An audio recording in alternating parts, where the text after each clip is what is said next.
Grandmaster! Where are you? You son of a bitch, stop yelling. Here I am. Huh? Hey! Yeah. Hey, Grandmaster. Shaolin vs. Lama is a 1983 low-budget kung fu schlocktacular that's a bit on the obscure side even by the standards of other obscure kung fu movies. It's definitely not a movie you'd see on a Watch Mojo list or on your average fight scene slop channel.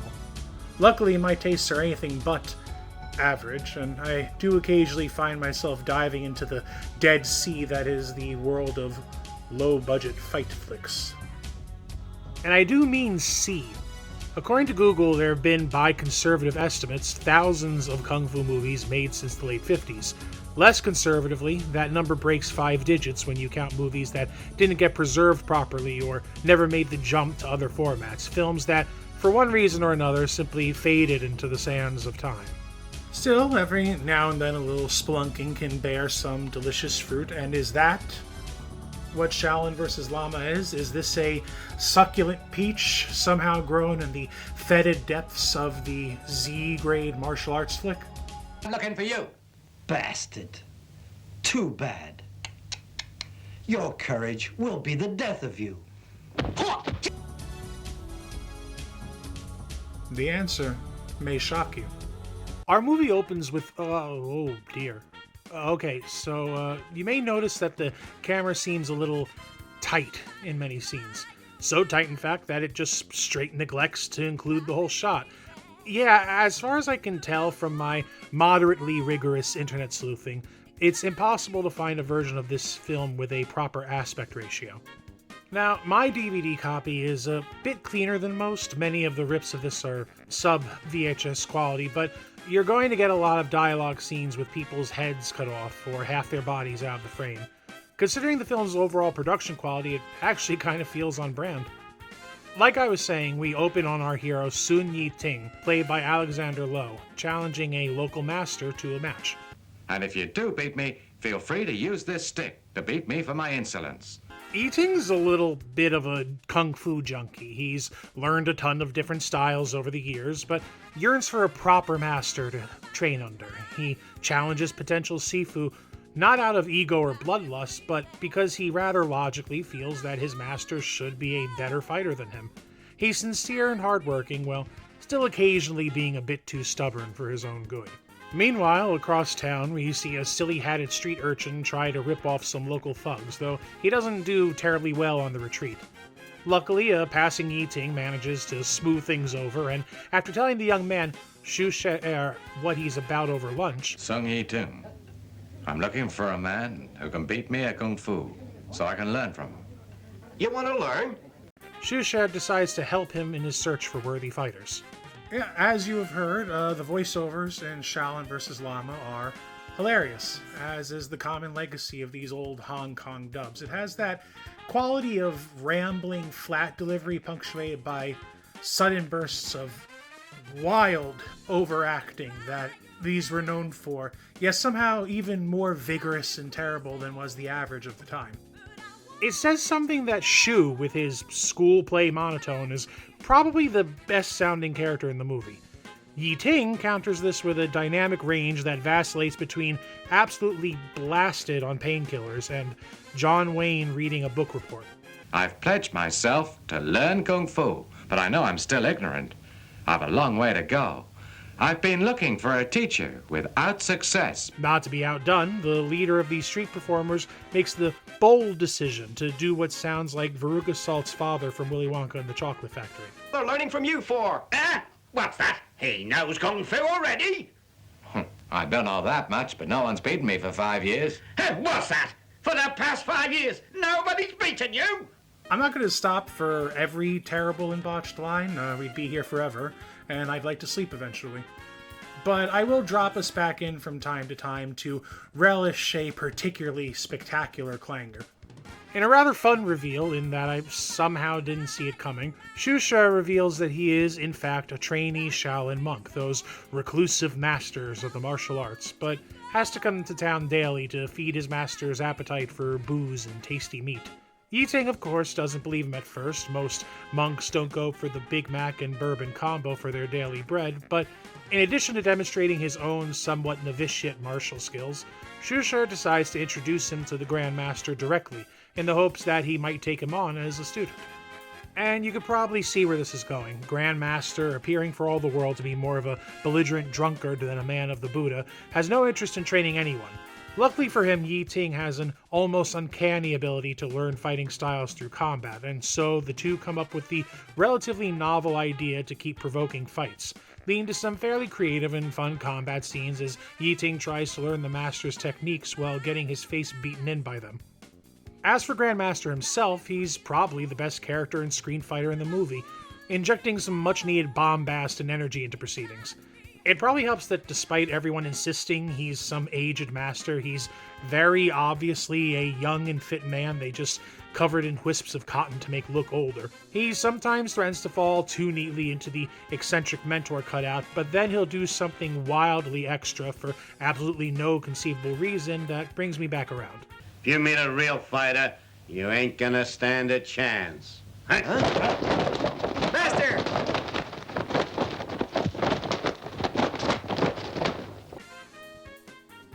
I have absolutely no idea why he chose to leave like that. I just choose to believe that that's how he gets out of all awkward or uncomfortable social situations. And here's where I spring the twist on you, where I pull the wool from over your eyes. In case you haven't noticed yet, Shaolin vs. Lama, in all its badly lit, cheaply staged, low-budget glory, is actually fucking awesome. Hey look, I told you the answer might surprise you. You're the ones who decided that I was probably being sarcastic. But yeah, these fights don't lie. This movie's got some juice to spare, some sauce to toss, and it's only going to go up from here. And a nice change of pace from most of these stories. We don't have to wait long for Shushar to fill us in on why Grandmaster is such a boozy lout. Turns out he used to have a disciple, a beloved one he taught everything he knew. Unfortunately, said pupil was actually a Lama. Portrayed here as the Traditional enemies of the Shaolin. He applied as a student as part of a plot to avenge his father, who had previously died fighting one of the temple elders. Having gotten what he wanted, he stole one of the temple's sacred texts and bounced, still missing over a decade later. Eventually, Yi-Ting is found by the temple staff. Turns out the monks aren't overfond of laymen sneaking in to learn their craft, and he takes responsibility for the whole scheme to spare Shushar punishment. While the abbot does praise him for his loyalty to a friend, he's still kicked out of the temple, and while we're on the topic of the abbot, he brings with him a delightful new flavor of voiceover. It's just too bad that we take no students.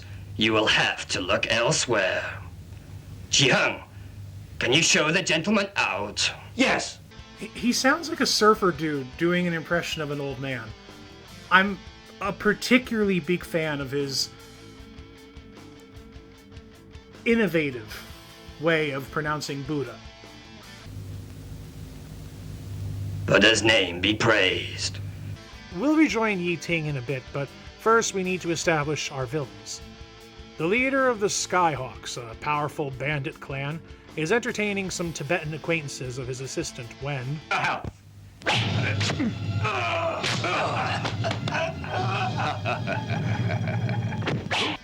Turns out the assistant is our Lama friend from Grandmaster's backstory. The Skyhawk leader actually puts up a decent fight for someone who just got shivved over breakfast, but is eventually killed by our villain, Yao Fenglin, and his fellow Tibetan monks. The leader's daughter's actually putting in some pretty hard sword work, but is forced to retreat after being wounded. Realizing she could warn the other bandit clans of his treachery, Yao sends some of his underlings after her, and wouldn't you know it, they just all happen to come across a now itinerant Yi-Ting, who, together with the daughter, whose name I believe is Sue, they barely say it out loud. Anyway, the two of them successfully repel the thugs, who simply return that night with one of the Lama monks in tow. This fight doesn't go as well for our heroes, though admittedly it's kind of hard for me to tell who's winning or losing, since I can't see a goddamn thing either way. I mean, kudos for using natural light, I suppose, or lack thereof in this case, though I don't know if this was so much an artistic choice or if the production budget for lighting was 3 gum wrappers and the fucking sun. Anyway, from what I can see at least, this is a pretty good fight. Interesting to see Shusher throw down a little, relying more on trickery to fight since his combat prowess is somewhat remedial. Also, more silly voices. Your master must be an ignorant idiot as well. Who said that? So late at night. Luckily, Grandmaster shows up and makes quick work of the captain and his cohorts. We also get introduced to the movie's much-abused bone-crunching sound effect here, which is less like anything inside a human and more like Monopoly pieces being shaken around in a soup can.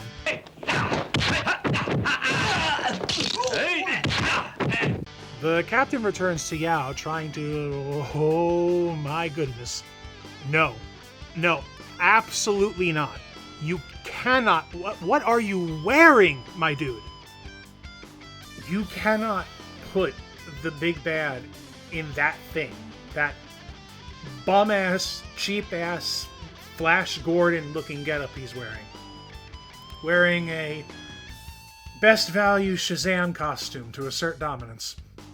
Anyway, Ming the Merciless here disposes of his minion, but not before having his ears perked up by the captain's account of a particularly powerful old monk, perhaps his former teacher. The next day, we get a tender moment between Su and Yi Ting that is unfortunately interrupted by the silliest villain lineup I have ever seen. Please, fellas, save some pussy for the rest of us. This fight goes even worse for the heroes, with Yi Ting getting handily beaten by the lieutenants, most notably Fat Eye Patch Monk. He's my favorite. We're gonna call him Gary from now on. Also, they just randomly now decide to have characters spit huge amounts of water when they get hit hard, which, yeah, not unheard of in these kind of movies, but it's just kind of weird to suddenly start doing it 2/3 of the way through the film. Things get even worse when Yao takes to the field, just utterly shellacking Yi Ting, before Shusher, who just so happened to be in the area, seems to be happening a lot, provides the two with a smoke screen to escape, while also correctly identifying Yao as the wayward former disciple from many years ago. Since Shaolin provides sanctuary for people whose lives are in danger, the three retreat into the temple, though this doesn't stop Gary and some of his cohorts from coming in and starting shit, much to the chagrin of this monk, who sounds like it's getting steadily harder for him to talk as the scene goes on. They're under the protection of Buddha. You had better turn back. I'll talk to these people later and decide myself if they're traitors. And if they are, I'll return them. Fun fact, apparently this little skirmish will be the start of a particular enmity between Gary and Struggle Monk, which will be revisited precisely one more time in the movie, so look forward to that. While Gary and his goons are able to overwhelm the guards, they are themselves handily beaten by this chief monk, or maybe he's named Yanzu. Look, because of the poor translation, titles like Abbot, Elder, Grandmaster, and Chief are going to be thrown around interchangeably for most of the older monks from here on out.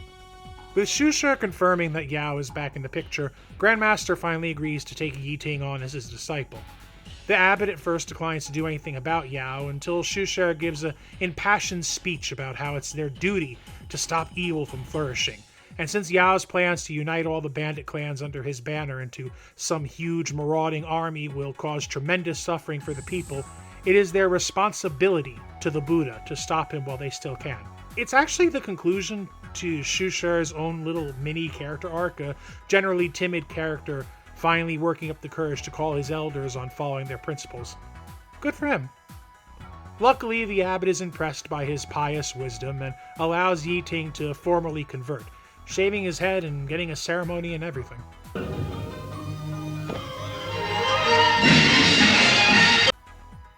What an unfortunate camera angle. What follows is a standard but quick and mildly entertaining training sequence, with Yi Ting training his strength and balance through several grueling exercises, even using the old Rock Lee method, while the botched aspect ratio struggles to keep everyone in frame. His progress is still slower than Grandmaster would like, though, and after being scolded, Yi Ting, who has a Shaolin name now, but let's stick with what works, goes out and decides to make his frustration nature's problem too. Unfortunately, the loudest outfit in ancient China manages to find him here too, and after taunting him over the two sharing the same master, starts to beat Yi Ting like an egg again, though to be fair, Yi Ting does weather it a little more effectively than last time. But here comes Grand Master to give us probably the best fight in the movie. I guess this is as good a time as any to address the fight choreography itself. It absolutely rips. It somewhat eschews more elaborate and showy moves for raw speed and mobility, and it works beautifully in this context, giving exchanges a breathless pace while incorporating more acrobatic movement and falls to keep things from feeling static. And it's never any better exemplified than here, with Grandmaster coming in like a friggin' sandstorm and not letting up for a second, even in the face of Yao's more exotic techniques like the Tower of Jazz Hands or skin-hardening deep breathing. Unfortunately, that last one gives Yao the advantage, and despite Grandmaster still managing to land several devastating hits even through his armor, he eventually strikes a mortal blow, though is still forced to retreat anyway thanks to the damage he's taken. And so, Grandmaster passes away, although not before whispering something to the abbot, and yeah, that sucks. Love that guy. Yi Ting is also super torn up about it and makes an ill-fated attempt to go out after Yao, though he is quickly caught and banished to library duty for his disobedience. Luckily, since this is a kung fu movie, the unassuming library master just so happens to be the caretaker of the most sacred and destructive Shaolin technique, the Butterfinger, which will allow him to just knuckle the ever-loving shit out of evildoers. Does anyone else wonder what happened to Sue? Yeah, me neither. I guess the movie remembered that she was a relevant plot point, since Shusha randomly volunteers one night that she's decided to become a nun. Unfortunately, Yao somehow came into possession of this information as well and finds her at the nunnery? Convent? Temple? Anyway, he finds her and decides to close a loose end. The ensuing fight is less an actual, fight and more just Yao beating the hell out of her, punching and kicking and tossing over railings. Dude fucking loves railings. Can't get enough of them. Look, there she goes. There she goes. Over 1, 2. Can I get a third? Are we good? Yep. There's a third. Do I hear a fourth? Is there a fourth railing in our future? Amen! Throw your hands up. There she goes. I gotta tell you, 1 railing bears no mention. 2 railings, you got my attention. 3 railings, and we're kind of pushing it a little bit. But 4 railings, and we've entered into the realm of farce. You cannot have your character flying through the air that much in one scene in that short a time and not have it be at least a little bit comical. A note left on Yantzu's body. Oh, by the way, Yantzu showed up to try to apprehend Yao. Didn't go well for him. Anyway, a note left with the body lures the abbot out into the open for a final confrontation with the Lamas, to which he only brings Struggle Monk, for some goddamn reason, and our penultimate battle begins. Yao and the abbot go at it while Gary and the other subordinate Lamas go after Struggle Monk, who... well, goddamn, I was not familiar with your game, sir. Struggle Monk actually manages to take out most of the minions, leaving just him and Gary to settle their score from before, with the two engaging in a head-smashing mutual kill, the grand conclusion to their dramatic, extremely plot-relevant conflict. The abbot, for his part, is doing pretty damn well against Yao, giving us a little stick action to chew on, which is always nice to see. Yao once again decides to play dirty and activates his pike's alt-fire, grievously wounding the abbot, but thank goodness here comes Yi Ting, who found the note by accident back at the temple. After many grueling weeks of vicious patty cake training and rampant scroll poking, he brings the Buddha finger to bear against Yao's Lama style and stolen Shaolin techniques. But will it be enough against such a vastly more experienced opponent? Well, you're gonna have to watch it to see. You know the rules by now. I never like to spoil the final battle in one of these movies, though I will break with tradition slightly just to show you this one beautiful part to whet your appetite. Huh? I'll go first. Hi!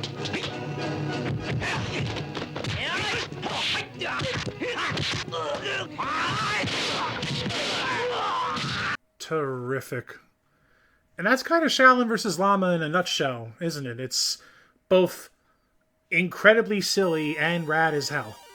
From frame 1, the movie bears all the hallmarks of a typical chop-socky disaster. Dreadful costumes, non-existent staging, incredibly unserious prosthetics and an awesomely bad dub for the ages. But a blistering pace, memorable characters, and top-of-the-line fight choreography send this movie shooting from the gutter and onto the A tier. This is premium-grade cheeseball awesomeness, something that deserves to be watched by anyone with a taste for great old-school action wrapped in the best goof this side of Shaw Brothers. Plus, it's super easy to watch. Hell, it's available on this very site in multiple flavors, if you catch my drift. So get some fight-hungry friends, pop a squat, and thank me later.